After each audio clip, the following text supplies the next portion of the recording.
You know, I'm gonna start this story with the person that actually like turned me on to this news. It was Blitz. So I saw this tweet and everyone's like, how the hell did Max call it again? I feel like not everybody has the perfect description of this.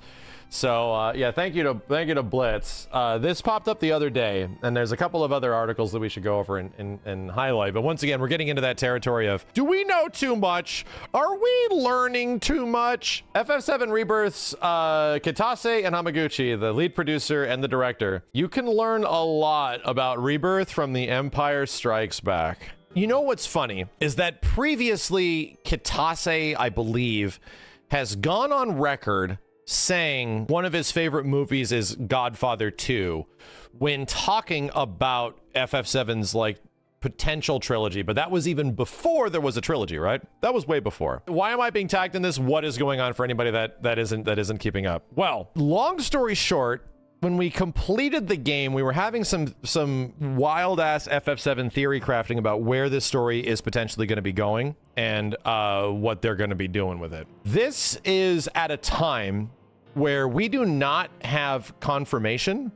of the scope of Final Fantasy VII Remake at the time. So in 2020, when people were calling us crazy and all this kind of stuff, we were kind of saying that it seems very illogical that they would be able to fit so much of the other parts of the game into one game, right? Even if they were able to fit the rest of Disc 1, even if they were able to fit up to, you know, certain parts like Northern Crater, would that be able to fit into a whole game? People are like, hell no, that's impossible. If it's on the same scope and scale as, like, you know, what they did with Midgar, that's way too much. You're dreaming. Square Enix is a bunch of greedy shitheads. There's no way they'll do that. I'm like, I don't disagree with you, because it does seem that there would be a lot of work and way too much effort to put all of that shit into like one package. So this was when people thought that FF7 Remake was going to be a 5-part series. Yeah, this is going to take them like 15 years, right? It's going to be 4 or 5 parts or something like that. There's going to be like a ton of different games to this that will just take chunks of the game and turn it into 5 games or something. So that's legit what people were thinking back in 2020 when we didn't know. But I would like to remind everybody,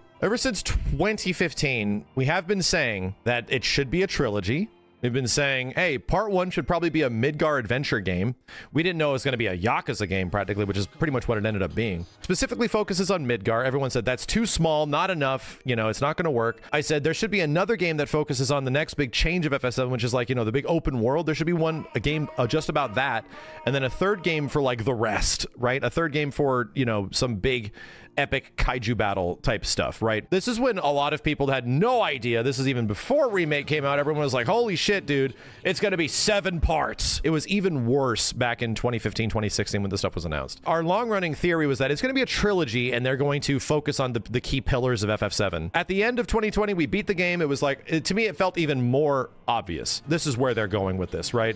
The next game's going to tackle open world. They want us to experience the exact same feelings we had back in 97, 98. They want you to feel that shit. This has to feel way different than Midgar. It was obvious that, considering what's happening in the story, we know that it's a sequel now. It reminded me of a lot of storytelling beats of Empire Strikes Back. People think about specific plot points. People are like, oh, Luke's his father. You know, the Moogle's a Wookiee. Like, dumb shit. Like, no. We're not talking about plot points. We're talking about story structure. And obviously, the second part of a trilogy, this is just known for storytelling reasons. Second part of a trilogy is the dour side, right? It's the 2 towers, the Godfather 2. It's the part where it's like there's a huge decline. Like the characters get the most fucked up. The worst shit happens to everybody. And to me, I'm thinking about the events of where part 2 could potentially be. And I'm like, dude, yeah, like some of the worst shit happens to the characters throughout the world treading part of FF7. I'm like, dude, at the end of the second game, my huge brain prediction, and this might not be happening. I think this is already something that's confirmed not to be happening.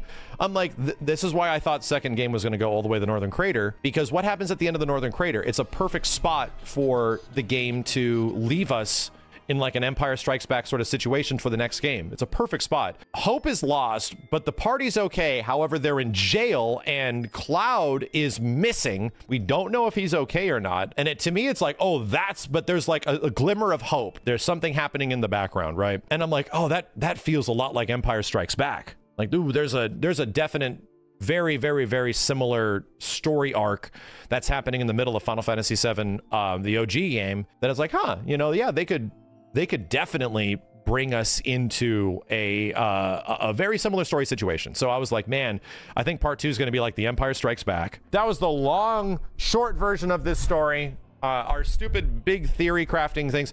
And I think a lot of people are like, how the fuck is Max getting this shit right? Well, number one, I say a lot of shit. So a broken clock is right every once in a while, wherever the fuck. At least to me, it feels like a lot of shit in this game is the way I would have done it. It's weird that like just the way this game has developed and we've learned more and we've seen more shit on it, it just feels like they're kind of in tune. The shit that I would be super into FF7 if they did stuff like this, if they fucking Back to the Future 2'd it or some shit, some new stuff to sort of twist things and an alternate sort of like situation that leaves us an unpredictable future. I'm like, I think that's really smart. And it's also, you know, something else that could potentially go through. But all I got to say is that, you know, them directly comparing Rebirth to Empire Strikes Back, cool. The creators of next year's biggest games speak about the update to a classic, nail in the second part of a trilogy, and leave fans wanting more. Kitase says, we've done a number of fan events and signings.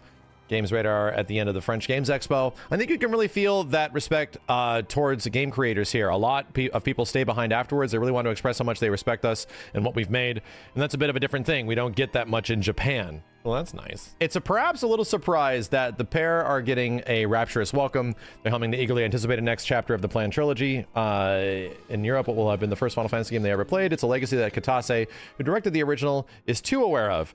The fact that it was their first Final Fantasy really did leave a strong impression on people. They had these memories and really cherished them for over 20 years. There's a lot of expectation, and we really can't disappoint or betray those fans with those expectations. Yet while Kitase and Hamaguchi agree on the importance of keeping tone and feel of 1997 FF7 intact, there was never any intention to do a straight remake of the original. Suggesting recreating the original's most memorable moments would need to be done in a slightly different way. Anyone who plays Remake would know that those differences might not be so slight, though. Without spoilers, the fate of certain characters have seemingly changed already, which could conceivably shift the direction of the entire story, or at least what many players expect, but the recent revelation that everything is heading towards Advent Children throws everything up in the air. Just how much can a remake trilogy change things if everything still has to ultimately line up with a movie from 2005? You know what I just thought of? How does all this shit line up? How does it still line up in a way that makes sense? I had to explain, hey, plot ghosts are the TVA from Loki. Right? That's just what they are. They're like, they're from like a multiverse trying to keep things intact, and shit is not intact, and Sephiroth is a deviant. The big thing that they've been talking about is that Advent Children is going to happen in the future of this storyline, right? That this story still leads to an Advent Children like direction at the end of all this shit. So you know what that made me think of? Even if crazy shit happens now, anybody seen a movie called Flight of the Navigator? Old kids Disney movie about a boy that gets abducted by a fucking alien and goes back in time, but then he resets him back to the spot that he was. Kind of makes me think of that. We are finally going to link up with Advent Children. That is going to be part of canon, Kitase confirms. We are finally going to link up with Advent Children. That is going to be part of canon. The overall storyline, the developments will not go wildly out in a way that will not add up to Advent Children in the end. Okay. I don't think anyone wanted that. That's not what we're looking to create here. Yeah, because you have to start thinking, if they're rewriting history, does that illegitimize Final Fantasy VII's actual sequel, which is Advent Children? But to make sure it doesn't become stale and people know exactly where it's going, that it just doesn't follow the original word for word, we added in extra elements which add a little bit of doubt. Getting that right balance of that is key. Ultimately, we're not trying to change Final Fantasy VII story into something really different.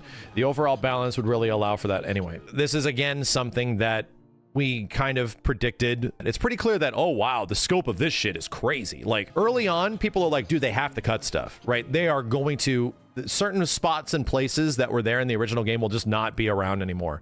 They're just going to be gone because there's no way they're going to be able to do all that shit. And to me, that just directly betrays Final Fantasy VII fans. If you just omit shit 100%, that is not what people would be looking forward to from a follow-up to FF7, a sequel/remake. And I would be disappointed too if they did do something like that. We already know that they're moving things into different spots, which is fine. Advent Children isn't the only movie influencing referencing Rebirth, though. Trilogies often face the middle chapter problem, where the second installment must build on the first, lead into the third, and somehow stand as a satisfying piece of entertainment in its own. It's a notoriously difficult balance to strike, but one film in particular serves as the most textbook example of how to do it right: Empire Strikes Back. There's a lot you can learn from that film in terms of how to do a second part of a trilogy. You got setup, the setting, the characters, who they are, all explained in the first part. The real role of the second part of a trilogy is to deepen that, explore it further, and go into relationships between the characters and how they relate to each other a lot more, which is very much what we focused on here. Also, linking through the third part, the climax of the trilogy, obviously you have to have the big twists, the unexpected aspects, the things that will throw people a bit, and then get them motivated to want to see what happens in the end of the story. Like I say, there's a lot you can learn from that film. It's a very good bear in mind in terms of the right way going about the second part. So the nice part is that at least Final Fantasy VII is a game that the development team is still mostly the same people. It already felt like from part one that they're setting up for something. They really are. Nojima is still going to be the scenario writer through and through. Nojima has been the scenario writer for all things FF7 for the most part, from what I understand. Feels like they have a story that they're trying to tell while revisiting the classic story of Final Fantasy VII, which is really crazy. That does not happen that much in this industry unless it's like mega franchise stuff. Even Final Fantasy games don't get that kind of turnover, you know? Much as Irvin Kershner took over from George Lucas to direct Empire, so too is Hamaguchi stepping up to a full director in Final Fantasy VII Rebirth.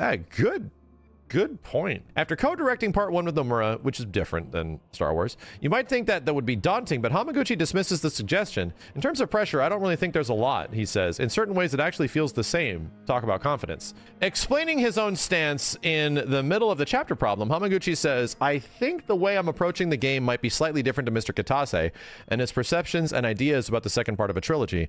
I think unless there is a twist, that change, that step up over the first game, the big trap here is that people get expectations of what the third part is going to be like. Yeah, I definitely am there too.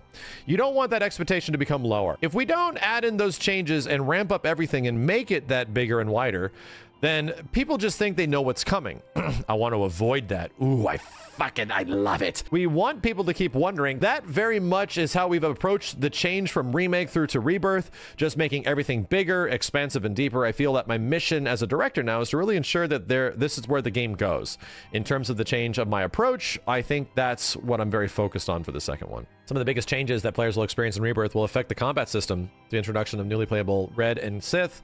While 13 debuted towards the end of the remake, he joined the party as a guest that could be directly controlled. Cait Sith, meanwhile, has only a cameo role in remake and now joins the team for the first time. Both will feature unique playstyles that will impact how players approach the game, such as Red's Revenge Gauge, which charges by guarding enemy damage before retaliating with punishing counterattacks. And given the playable characters in remake, Cloud, Aerith, Barret, Tifa, each has their own unique abilities. Expanding that roster with party members boasting even more distinctive control schemes was a challenge. Have them feel too similar to each other and they almost become redundant. Too different, and switching between heroes might almost feel like switching between games with unrelated systems. On top of all that, the game needs to maintain the feel of the original cast. Yeah, Final Fantasy VII is turning into like a fighting game now, right? Let's be real. By the time we're in part 3 and Big Brain Theory, I think they want to recreate the Advent Children fight scene. We mentioned this before. I think they want to recreate the Advent Children fight scene. All of the Final Fantasy VII characters are teaming up. It feels like, yeah, we should probably be able to control every character in battle at some way. Have a big epic kaiju fight with everybody, and they all have unique abilities. But at that point, you have a ton of characters, right? Like a fighting game where you just need to know, oh, this moveset, that moveset, that moveset. But be real, it's not that big. It's not that crazy. He says that's a difficult thing to do. We had to put a lot of effort into this, but this was definitely something we had to do right. The core of this is the characters from the first game have very much got fixed roles in combat. Cloud has to be close combat. Aerith has to be a magic character, more of a ranged magic. On that, Barret again is another ranged character, but is more like a tank and has a different feel from Aerith. People got attached to those combat styles. We couldn't do anything really to mix them up and change them too much, because otherwise people would say, why do they feel off? Or why do they feel wrong? For examples, we can never make Aerith a close range combat character in this one. And then we've got to add in all the new characters there and make sure they overall strike a balance that doesn't upset people. For Cait Sith and Red 13, they have to be fitted in and made to work for their very own. This was difficult. The more variables you use, the harder it gets. Don't get me wrong. There's gonna be some busted shit, and I don't mean like, you know, unpolished nastiness, like this game isn't done. No, there's gonna be so much materia and combinations and character moves and added character moves, and the game is going to be saucy. And you know what?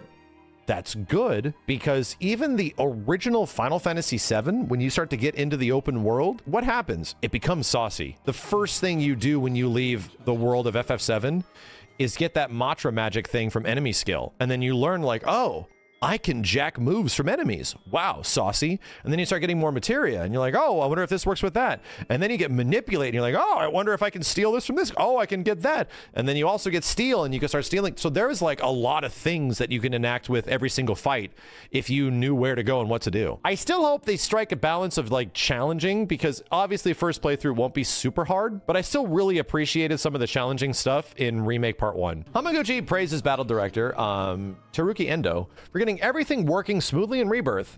He was really good at that, he says, and ultimately we did get a great balance there. So Red 13 and Cait Sith feel like they belong in this system, but they don't feel out of place, even though they are unique. They slot in really well. That's not to say returning to Remake cast don't get any love. He explains, we don't have to keep them exactly the same. We can, for example, within Cloud or Aerith, give them new mechanics and some new combat abilities. Yeah, and I think you have to do this, right? I have an itch on my back.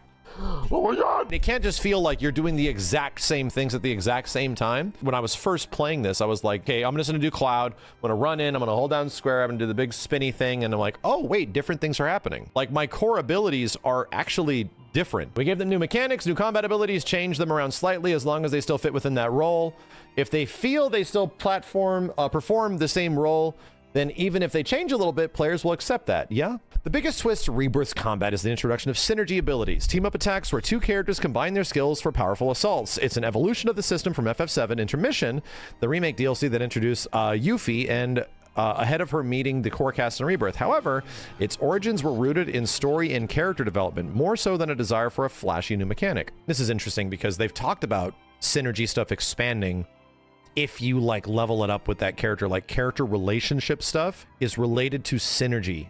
It's like, what? The idea for synergy system came about when we completed Remake. Before we wanted to go to integrated intermission, Hamaguchi said, Mr. Nojima's first draft for the script pointed out the second game for Rebirth had already been produced. We were looking over that and seeing that in order to get that scene with Aerith and the Forgotten Capital and make it dramatic and really work as a scene, we need to see the characters bonding with each other and grow to know each other throughout the game. I really thought we wanted to show that bond, not just in the story sections and the other gameplay, but in the battles. The idea for the synergy system is something which can reflect the overall theme of the storytelling in battles.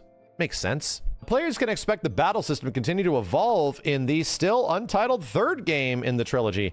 Not only will the cast expand further, the addition of Vincent and Cid, who appear in Rebirth as guest characters, we have to work out how they fit into the overall matrix now and work as combat characters. That's something we've scratched our heads on recently, but the creators will have to factor in this response to Rebirth itself. Talking specifics about the battle system for the third game is something that will be talking quite a bit away in the future.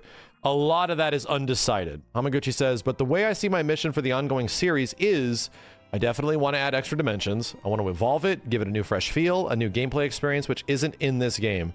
I really want to take everything to another level. Yeah, we're talking about fighting the weapons. Yeah, they're specifically talking about how they're going to ramp everything up for part 3 and what's the big elements of part 3. Well, that's fighting huge kaiju monsters. That's the whole point of part 3. Hamaguchi and Kitase alike remain tight-lipped on what to expect from the remainder of the trilogy.